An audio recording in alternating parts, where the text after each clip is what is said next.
Dahil Laksmi Puja ngayon, mamayang gabi pala, Laksmi Puja mamayang gabi.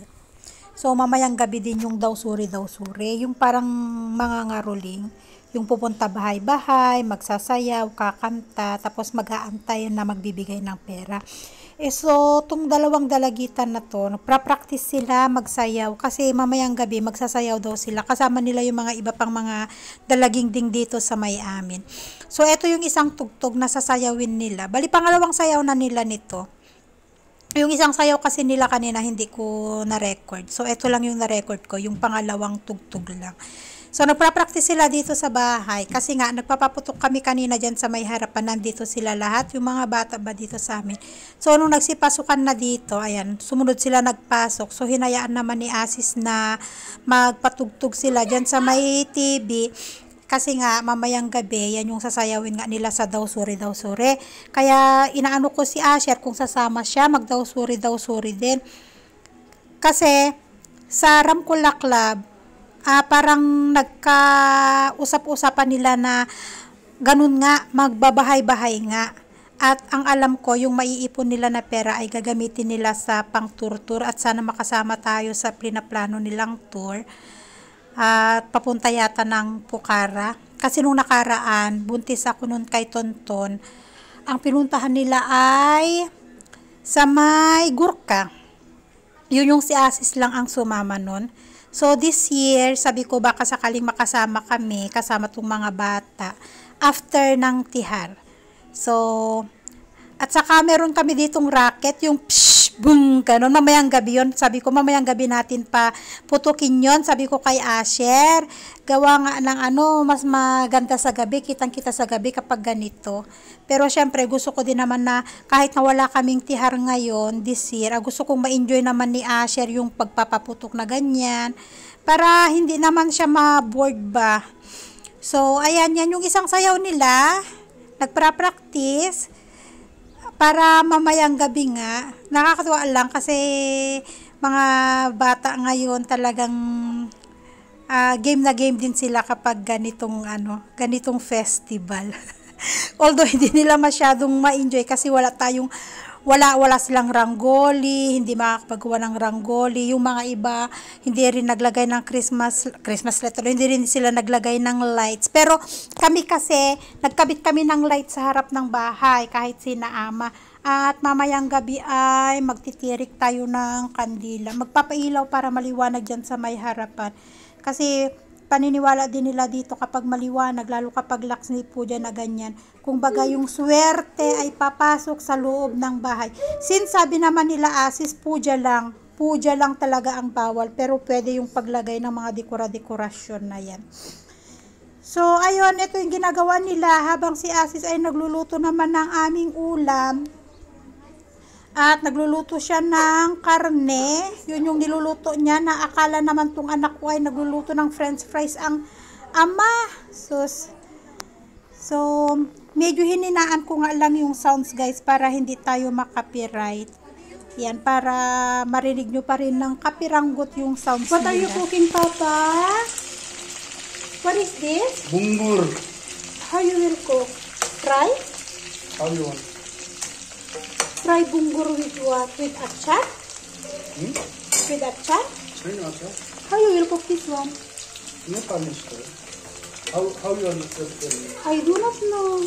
Because Asher think you are frying french fries. Because of the smell. Pasensya na sa aming kalan guys. Madumi, hindi pa nalilinis. Malilinis pa lang yan kapag tapos nang magluto. So yan ang magiging ulam natin. Binili ni Asis kahapon. Ay, nung isang araw. Baboy. Hindi ko alam kung paano nalulutuin ko.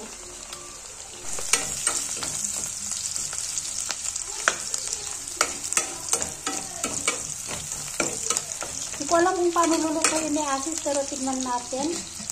Ang experiment ni Asis na ulam namin for today. What's that? Garlic paste and ginger. Garlic paste and ginger.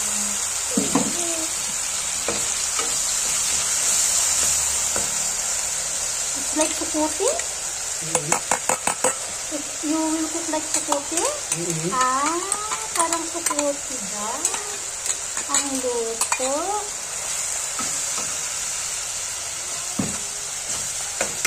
Then, tomato.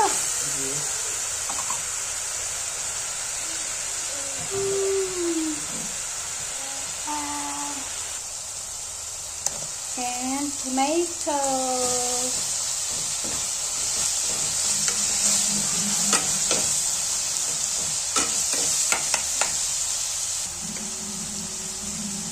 So,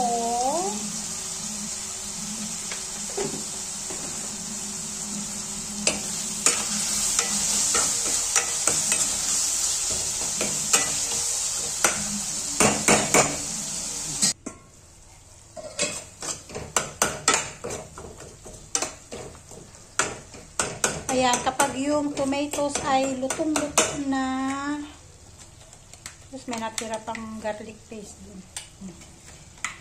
Simot na simot ang garlic paste.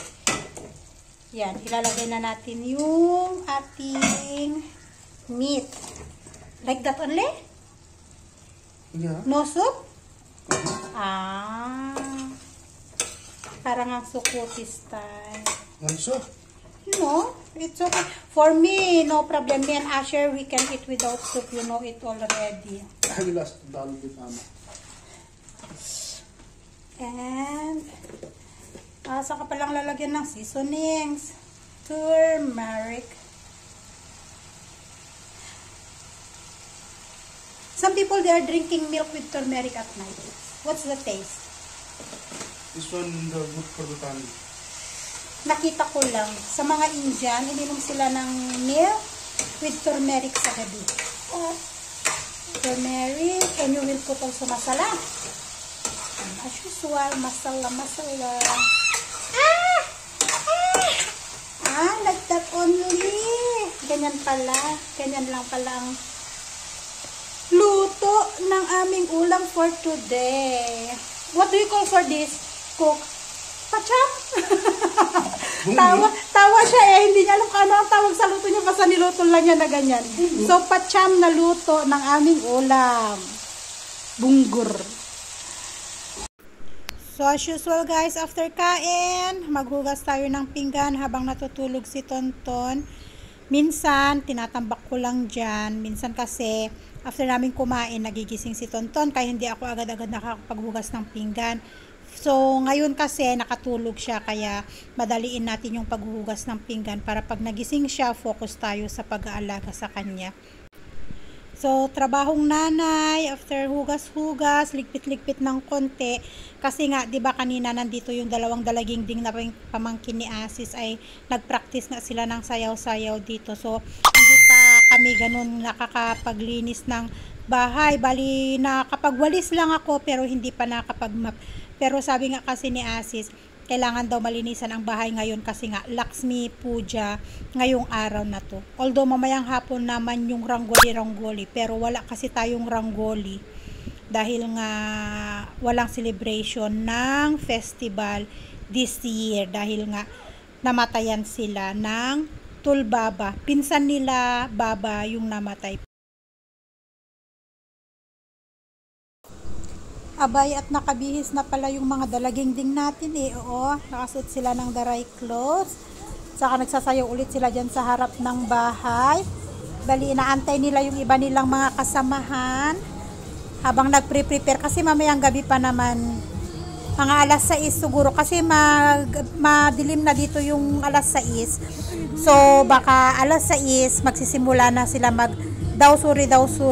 At try din namin na sumama, magdawsuri kasi nga yung mga hindi daw sasama magdawsuri may penalty daw na 200. Kaya sabi ko kay Asis, tara, sama tayo. Isama namin si Tonton at saka si Asher para maranasan din namin mga ruling dito sa Nepal ba. So, ayan, nagre-ready na sila. Sabi nga ni Asis kanina, nagre-ready na sila kayo, hindi pa kayo nakapag-ready. Sabi ko, maya-maya pa naman. Umayang gabi pa yan kapag yung dumilim, ayan, doon na magsisimula yung dawsuri dito.